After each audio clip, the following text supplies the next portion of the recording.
My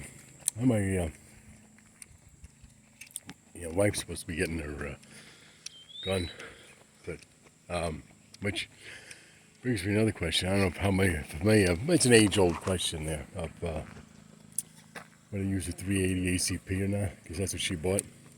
And she's just, she's small little thing. She's only 5 feet tall. She has no strength in her hands. None. And even less in her shoulders and all that. So that's why I recommend it. I mean, it's better than a 22 or something, But the reason I'm a little leery about it, I don't know if you're familiar with the argument. The argument against 38s, like weak 38s, goes back to Robert Bullard,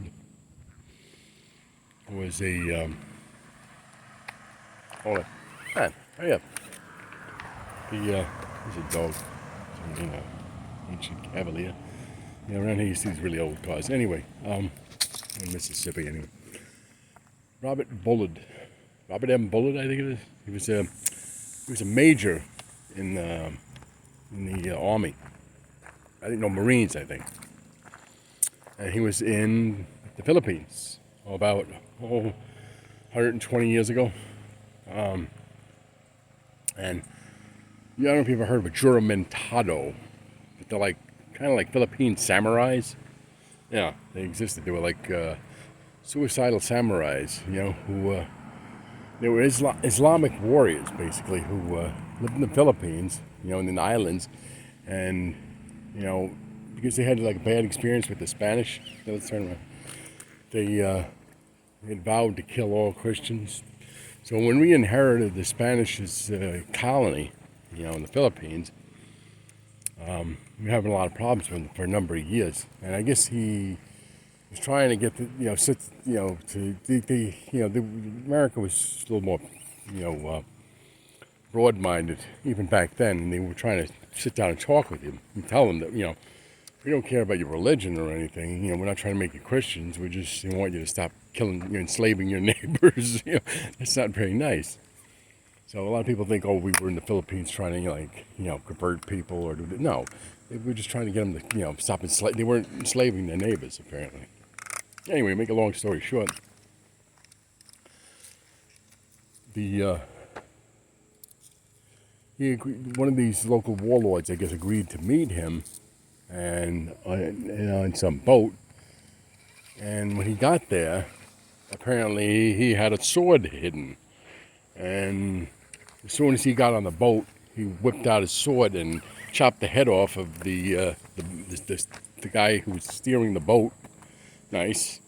The major went for his gun, and by the time he pulled the gun out, he had killed the other soldier who was on the boat with the sword.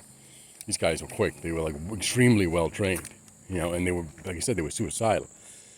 And he said that, and they were using a 38 long colt at that time, and he said he dumped 4 shots into this guy who was charging at him with a sword. 4 shots from a 38 long colt, and guess what?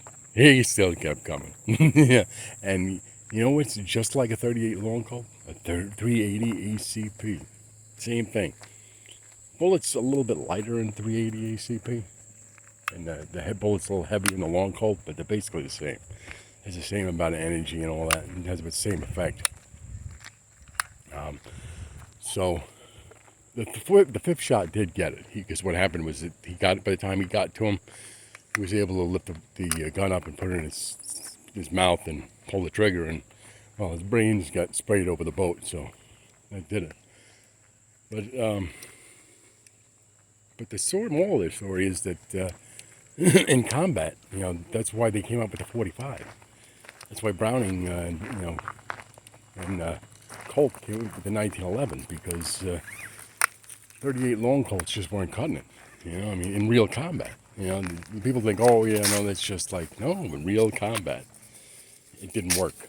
380 ACP or 38 long Colt, which is the same thing, does not work. So that's why it is a little bit of a sketchy proposition in reality, the 380 ACP. There's not much of a difference. Even with 38 special, there's a big difference between that and 38 long Colt or 380 ACP, let alone a 45. You know, so I carry 9mm. So that's big difference too. So I don't know, but pretty good story though, right?